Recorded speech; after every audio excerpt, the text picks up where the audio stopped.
예, 안녕하세요. 링컨 선생님입니다. 아직 제가 오늘 저녁을 좀 늦게 먹게 돼갖고 저녁을 막 와이프가 준비하고 있어서 하나 더 찍게 됐습니다. 지금은 뭐에 대해서 한번 좀 얘기를 해볼 거냐면 영어 회화를 공부하는 데 있어서 언어하고 문화를 이해하는 게 왜 중요하고 일인지 그런 부분 좀 설명을 드리고 그 다음에 요 영어의 바다에 빠져라, 이게 좀 오래된 책이긴 한데 여기서 좀 재밌는 에피소드가 있어서 그걸 좀 소개해드리고 그렇게 좀 하려고 해요.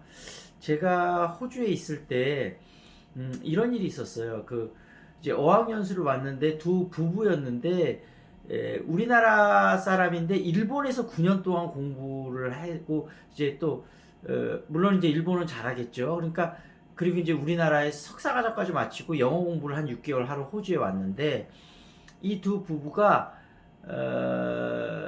그 일본에서 9년이나 있다 보니까 일본인의 또 성격 같은 것도 좀 일부 좀 문화 같은 게 많이 좀 습관에 밴 것 같아요. 그래서 어느 날 하루는 씩씩대고 나한테 막 화를 내요. 저하고 나이가 비슷했는데 그 당시에 왜 그러냐니까 이제 호주는 이제 그 울워스라고 우리나라로 치면 뭐 롯데마트 그런 이제 예를 들면 슈퍼마켓이에요. 근데 거기서 물건을 샀는데 거기 종업원이 자기한테 굉장히 불친절하게 했다는 거예요. 그래서 어떻게 불친절하게 했냐 그랬더니 돈을 자기한테 딱 놓고 그렇게 쫙 밀었다는 거예요. 그래서 너무 자기 불쾌했다는 거예요. 그래서 내가 조금 생각되는 게 있어서 그럼 당신은 그 사람한테 돈을 어떻게 줬냐 그랬더니 일본에서는 특히 편의점 같은 데서 물건 살 때 이렇게 돈을 손에 이렇게 주지 않고 이렇게 테이블 위에 이렇게 던져 놓는다 그러더라고요. 그렇게 아니면 보통 이렇게 뭐 돈 넣는 이런 뭐 플라스틱으로 네모나 뭐가 있대. 그래서 돈을 거기다 보통 넣기 때문에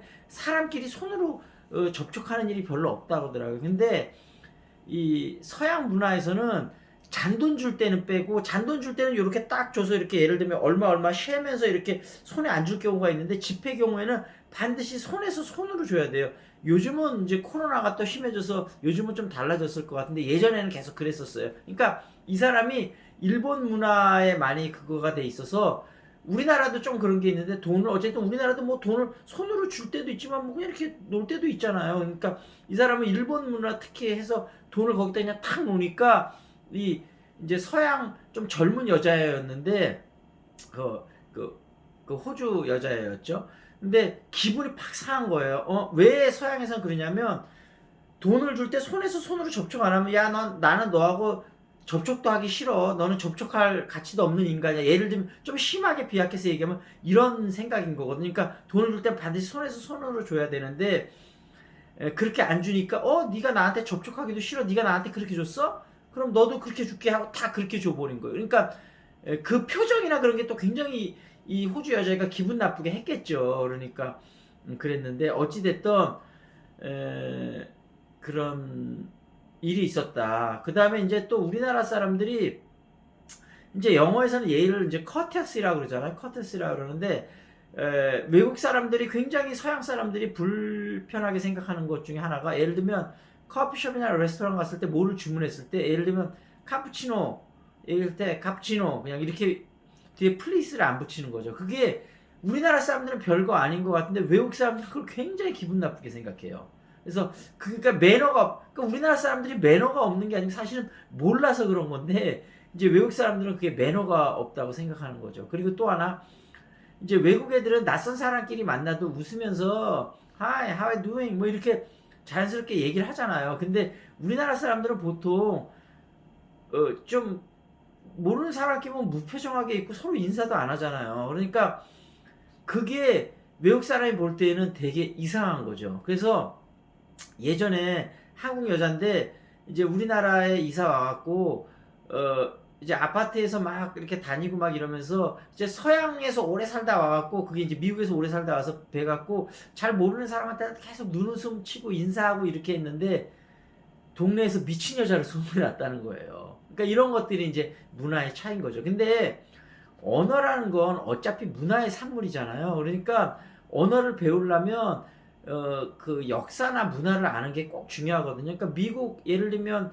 뭐 몇백 년 안 됐는데 미국의 대통령 기존의 대통령이라든지 미국 전 정치 제도라든지 예를 들면 이번에도 이제 도널드 트럼프하고 그 바이든하고 서로 막 이제 좀 다툼이 있었잖아요. 그러니까 미국은 우리나라는 이렇게 대통령제 투표 많이 나온 사람이 대통령 되는 거잖아요. 근데 미국은 그렇지가 않고 이 주마다 있어갖고 이 각 주마다 그 선거인단이 정해져 있어서 그 주에서 이긴 사람이 그 선거인단을 다 표를 가져가요. 그러니까 예를 들면 총 득표수에서는 뒤져도 대통령 선거에서는 이기는 경우가 있거든요. 옛날에 그 조지 부시하고 엘고인가 뭐 하여튼 그런 경우도 그렇게 있었고, 그러니까 서로 총 득표수에서는 약간 뒤져도 뭐 선거에서는 이길 수도 있고 막 그런 식으로 돼 있어요. 그리고 예를 들면 그 사법제도 같은 경우도 예를 들면 검사를 혹시 영어로 뭐라 그러죠?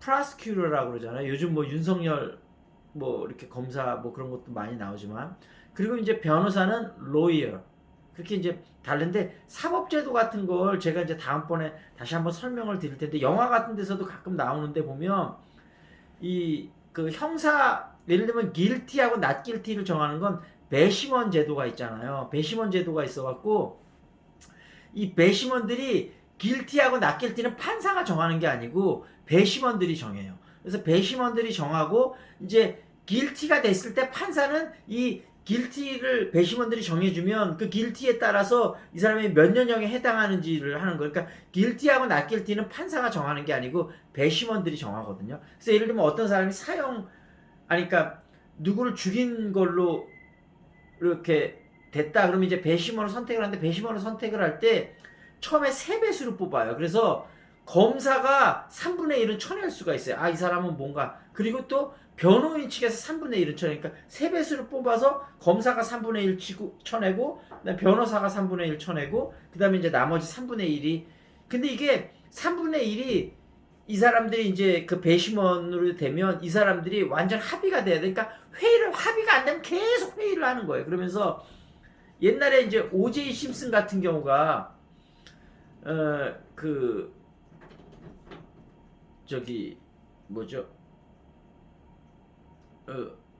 그 와이프를 죽인 걸로 되는데 굉장히 비싼 그 로이어들을 써서 결국은 무죄 판결을 받았잖아요. 그러니까 그런 경우들이 이제 있는 거죠. 그래서 사법제도 시스템 같은 경우도 좀 아는 게 필요하죠. 아, 그리고 영어의 바다에 빠져라는 제가 다음 동영상에서 좀 설명을 드려야 될 것 같아요. 지금 저녁이 다 됐다고 해서 저녁을 먹으러 오라고 막 사인이 와갖고 여기서 마무리 짓고 그 다음에 다음 동영상에서 영어의 바다에 빠뜨려라, 요거는 다음번 동영상에서 소개를 시키도록 하고, 어찌됐든 언어와 문화를 이해하는 게 문화와 역사를 이해하는 게, 그러니까 지금 역사 얘기는 제가 별로 안 드리고 문화 얘기만 드렸으니까 역사 얘기는 또 다음번에 좀 한번 설명을 드릴게요. 어찌됐든 문화를 꼭 아는 것이 영어 배우는데 꼭 필요하다. 그 부분을 꼭 잘 알으셨으면 좋겠습니다.